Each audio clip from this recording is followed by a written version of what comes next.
Hello, my name is Agustín Rodríguez and I am going to talk about some preliminary results about how the void environment affect the baryonic properties of the dark matter halos that form in this environment with the goal to see if the dynamical state of the void affect their properties.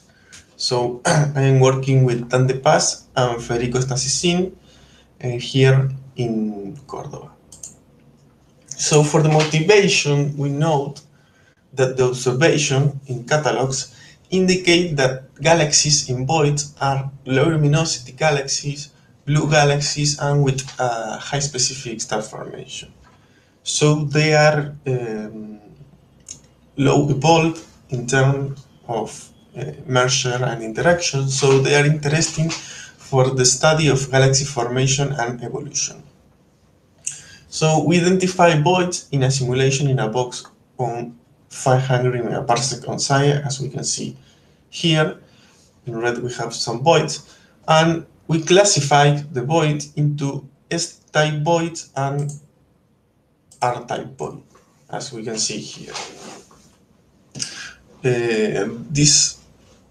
This is the integrated contrast density profile, and we have in orange the S void, and we have in cyan the R void. And we can see that the S void are void with a shell in the integrated contrast density profile, and the R void are void with a rising profile. So we select a subsample of void and realize zooming simulation of them. The simulation are hydrodynamical and contain subgrid models to thermal feedback and star formation. And we also perform an hydrodynamical simulation in a box with 125 megaparsec on site, and the purpose of them is have a sample of dark matter halos that lives in a cosmological environment, or have a field sample of dark matter halos. And we call this the reference simulation. So here we have the staking profile of void. As you can see here in the contrast density profile, we have the contrast density profile versus the radius, and in the right panel, the radial velocity profile versus the radius of the void. Here we have that S-type voids are overdense in his surrounding, and the radial velocity profile in the inner region of the void have positive velocities, so the inner region of the void are in expansion. But when we look beyond the void radius, we have negative velocities. So these voids are in contraction. The R-type voids are subdense in the beyond the void radius, as we can see here, and have velocities positive. So these voids are in expansion. Now, to characterize the baryons in voids environment, we construct the phase diagram, as we can see here, the temperature versus the density, and divide the gas in 4 phases. Diffuse gas, that is gas at low density and low temperature. Condensed gas, that is gas at high densities inside of the dark matter halos and at low temperature, and have hot gas, that is gas at high densities and high temperature, because it's gas that is warmed up by the feedback when the star formation process occurred in the inner region of the dark matter halos.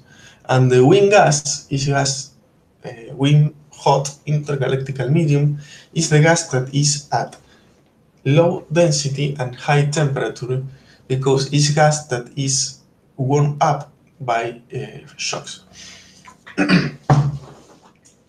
And now here we have 2 slides of the void simulation.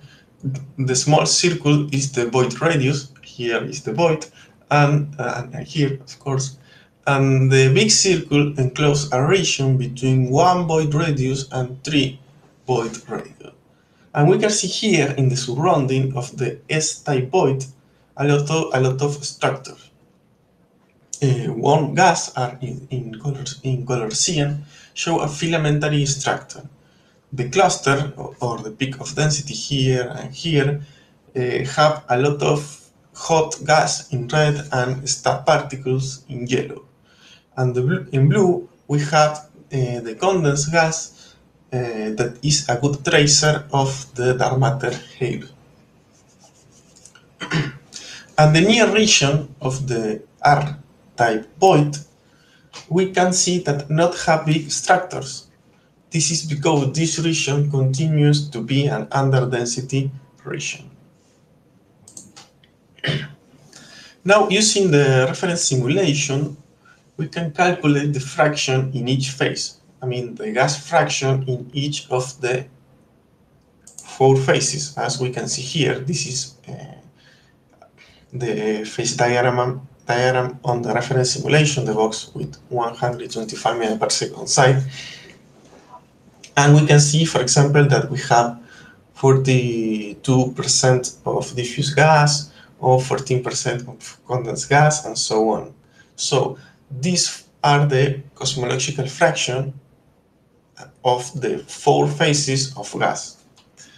And now we construct the relative gas fraction, that is the percent of gas in a given phase in a shell at a given radius center of the void, over the percentage of the gas phase in the general universe. So in a shell, we calculate the gas phases, the fraction of the gas phases in this shell, and divide this fraction by the cosmological fraction of this phase gas. So we have a relative gas fraction between the void and the general universe.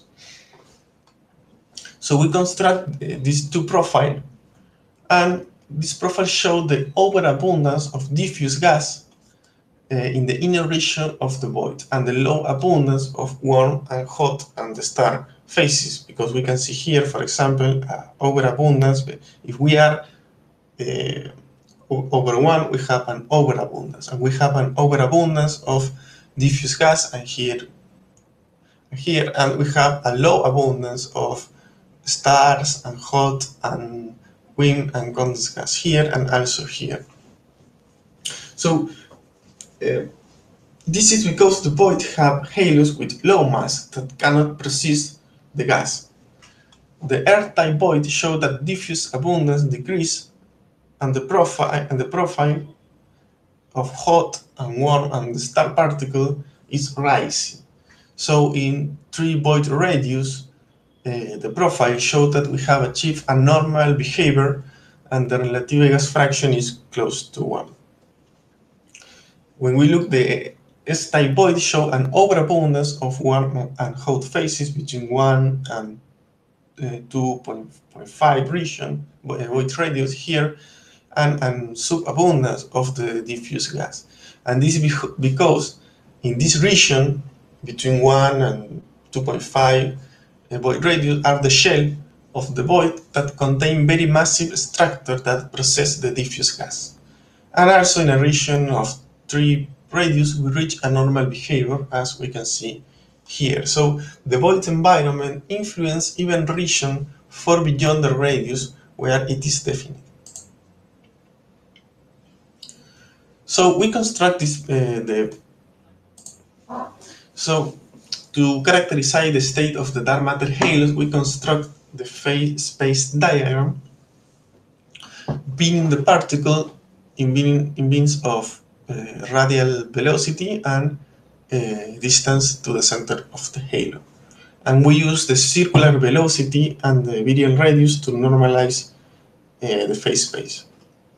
In this part of the work, we analyze halos in a mass range between 10 to 11 solar masses and 10 to 12 solar masses. So here we can see the virial region of the halo, and here we can see the infall region of the halo. So to study the excess infill, we subtract the upper quadrant from the lower quadrant. And we have here 5 plots belonging to the void, the reference simulation, and the near S-type void region and the near R-type void region. So we distinguish two infill components. If we look the near S-type region, for example, we have two infill components. One linked to a smooth infill of a halo here, that are the particles that are being accreting by the dark matter halo. And this region here, or here, for example, is produced by the traction that larger halos produce on the halos where we are centered.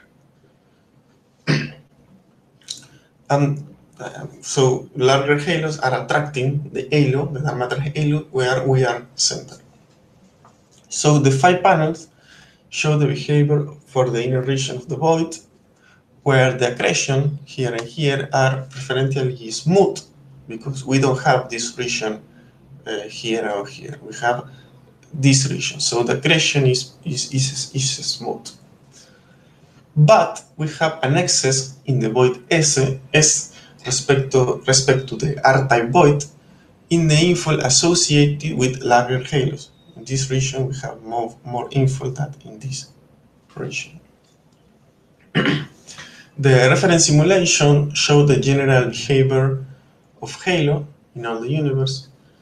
In the region near S-type void, we have an excess of the infill associated with larger halos here in comparison to the near R-type region here. And in the near R-type region, we have an excess of the smooth accretion. So, and we can see here, and we also have this excess and this excess in comparison with the reference simulation. And this is because the near S-type region here is the shell of the void, and in this type of void have a lot of big structure as cluster that produce this effect.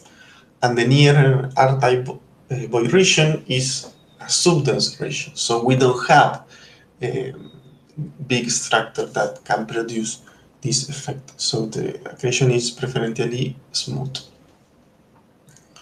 Now we can see the same trend that we find for dark matter when we look at the gas.